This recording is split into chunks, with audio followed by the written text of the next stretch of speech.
One thing I hate about working on cars is you're always constantly changing something. Like, you think you're done, but you're not. Okay, so I went up to the canyons, a few nights ago, came back down, and I was like, I actually didn't like the way the car did this. So I took everything apart, and then now we're making some changes. So the other day we were measuring the motion of the car, the freaking bump steer, and all that stuff, so I can make some changes. And as you can see right here, I got my coilover back on, but with no spring, and that's because we were measuring the bump steer, which is way beyond me, and that's why I have Pro Car Innovation PCI's help.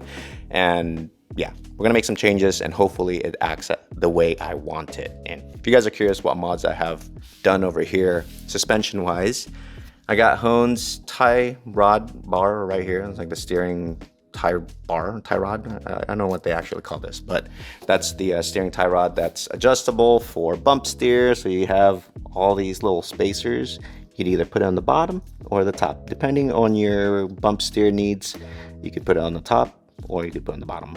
I put it on the top because I don't need it on the bottom. And then back here, we got Hohn's lower ball joint. That's pretty cool. Roll center adjusters. And then PCI lower control arm. And then Integra Type R sway bar. And also, I got Unit 2 Fabrication from Canada's subframe. This thing is super lightweight and really, really stiff. And gives you a lot of room to work under the car. As you can see, you don't usually get this much room with the stock subframe. And we got Wrench Mob Motorsports rotor. This is a two-piece rotor for the spoon caliper, this guy right here. Now, when you do a spoon caliper upgrade on your Integra or your Civic, you typically use the Mini Cooper rotors, and they are about 2 pounds heavier than this one. This is aluminum, and then this is steel. And when you use this up, you just remove the disc, which is easy to find, and then you just bolt it together and you're good to go. Super nice piece, makes you look super racy, and it's lighter. Then over here we got the Moton reservoir. That's just tucked right there, so it's not as hot. You know, I used to have it in the engine bay, but otherwise we have, I'm not sure if I mentioned this one yet, but upper control arm by PCI. Super cool adjustability. You got 2 giant bolts per side, so nothing slips. And then you just slide this up and down for more camber or less camber.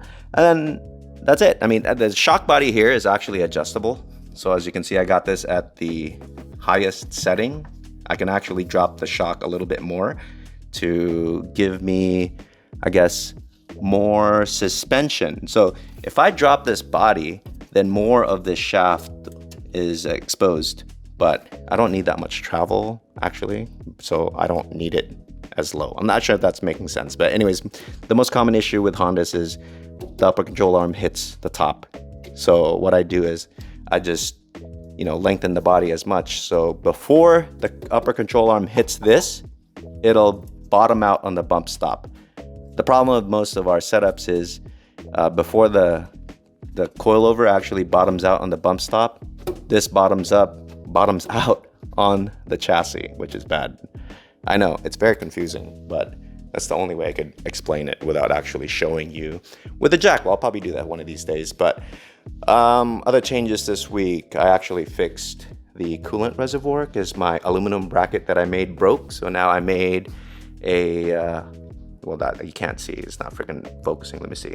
I made a steel one right there. It's bolted right up to the transmission. Mission. Look at that. That thing ain't moving. And that's pretty much it. I mean, on this side, everything's still put together, so no real changes here. See, the coilover is on there and everything's put together. I am running pretty much -4 camber, and if you have 16-inch wheels, this is what happens. It rubs. See, I even 16s did this. So go back to 15s and you won't have rubbing issues, at least for my height. So yeah, this is basically the project for this week. We're just gonna take the whole front end, make some adjustments, put it back down on the ground, go get an alignment, go get corner weight and balanced, and then get an alignment again, and then go drive it.